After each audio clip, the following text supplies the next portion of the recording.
13ই November কোন বাকশালপন্থীকে বাংলার রাজপথে আমরা নামতে দেব না। যদি কেউ নামবার অপচেষ্টা চালায় আমরা তাদেরকে রাজপথে মোকাবেলা করব ইনশাআল্লাহ। রাজনৈতিক পক্ষগুলোকে বলতে চাই, আমরা রক্ত দিয়েছি বালাকোটে, আমরা রক্ত দিয়েছি শাপলা চত্বরে, আমরা রক্ত দিয়েছি 2015 সালে, রক্ত দিয়েছি 2021 সালে, রক্ত দিয়েছি জুলাই বিপ্লবে। আমাদের মুখোমুখি দাঁড়াবার চেষ্টা করবেন না। আমরা রক্ত দিয়ে অধিকার আদায় করি, রক্ত দিয়ে বাংলাদেশ কিনেছি, রক্ত দিয়েই বাংলাদেশের স্বাধীনতা রক্ষা করব ইনশাআল্লাহ। সংগ্রামী সাথী ও বন্ধুগণ, জুলাই বিপ্লবের আমার সকল সহযোদ্ধাদেরকে আমি বলতে চাই, রাজনৈতিক মতবিরোধ থাকতে পারে, নির্বাচন নিয়ে মতপার্থক্য থাকতে পারে, আপনারা যার যার নির্বাচন করবেন সেটা পরের কথা। আসুন, যারা জুলাইয়ের বিপ্লবের রাজপথে ছিলেন, জুলাই বিপ্লবের সনদের আইনি ভিত্তি কার্যকর করার জন্য আমরা হাতে হাত রাখি। সংগ্রামী সাথী ও বন্ধুগণ, সর্বশেষ বক্তব্য, আগামী 13ই তারিখ জুলাই সনদের গণভোটকে কেন্দ্র করে সরকারি সিদ্ধান্তের দিকে আমরা তাকিয়ে আছি। সরকার যদি জনগণের শান্তিপ্রিয় ভাষা বুঝতে ব্যর্থ হয়, আবার বলছি, সরকার যদি 8 দলীয় নেতৃবৃন্দের শান্তিপ্রিয় ভাষা বুঝতে ব্যর্থ হয়, যেই ভাষায় বললে সরকার বুঝবে আমরা সেই ভাষাই প্রয়োগ করব, সেই কর্মসূচি ঘোষণা করব ইনশাআল্লাহ। নারায়ে তাকবীর, নারায়ে তাকবীর।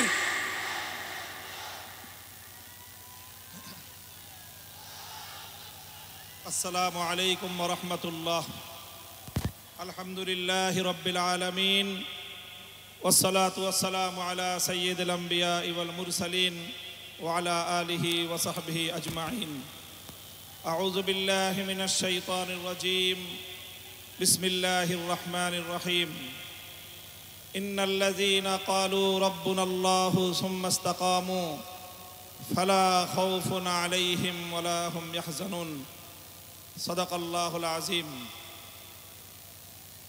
দেশপ্রেমিক ও ইসলামী সমমনা 8টি রাজনৈতিক দলের উদ্যোগে আয়োজিত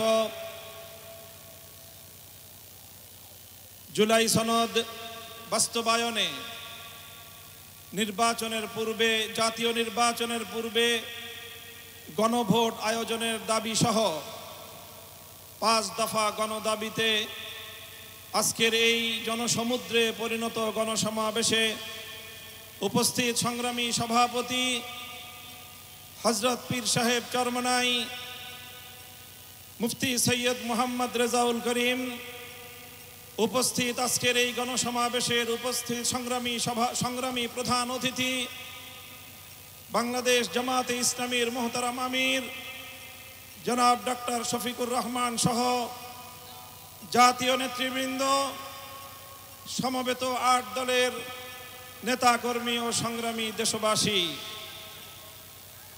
আজ এই ঐতিহাসিক পল্টন ময়দানে দাঁড়িয়ে আমি স্পষ্টভাবে দেখতে পাচ্ছি বাংলাদেশ আজ 2 ভাগে বিভক্ত। এক ভাগ 72-এর বাকশালপন্থী, আরেক ভাগ জুলাইয়ের বিপ্লবপন্থী। আজ বাংলাদেশের প্রতিটি রাজনৈতিক দল এবং পক্ষের কাছে আমার সুস্পষ্ট জিজ্ঞাসা, সবাই যার যার অবস্থান পরিষ্কার করুন।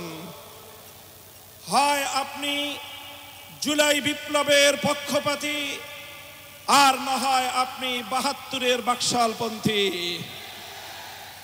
72-এর পরাজিত বাকশালপন্থীরা আগামী 13ই নভেম্বর বাংলাদেশের বিরুদ্ধে লকডাউনের নামে যুদ্ধের ঘোষণা দিয়েছে। আমি ঘোষণা করতে চাই, সংগ্রামী সাথী ও বন্ধুগণ, 2024-এর জুলাই বিপ্লব সহস্রাধিক তাজা প্রাণের রক্তের বিনিময়ে অর্জিত এই বিপ্লব, এই বিপ্লবের ভিত্তিতে আগামী বাংলাদেশ পরিচালিত হওয়ার জন্যই ঐক্যমতের ভিত্তিতে জুলাই সনদ প্রণীত হয়েছে। এই জুলাই সনদ কোনো কাগজে সনদ হিসেবে আমরা দেখতে চাই না। জুলাই সনদকে আমরা আগামীর বাংলাদেশের রূপরেখা হিসেবে দেখতে চাই। এজন্য আমরা ৮ দলের পক্ষ থেকে বলেছি, অনতিবিলম্বে জুলাই সনদকে সরকারি আদেশের মাধ্যমে এর প্রাথমিক আইনি ভিত্তি প্রদান করতে হবে। এরপরে আগামী ত্রয়োদশ জাতীয় সংসদ নির্বাচনের পূর্বেই গণভোটের মাধ্যমে জুলাই সনদকে চূড়ান্ত আইনি ভিত্তি প্রদান করতে হবে। এর ব্যত্যয় হলে জুলাই বিপ্লব পন্থীরা বরদাস্ত করবে না, সেটা মানবে না।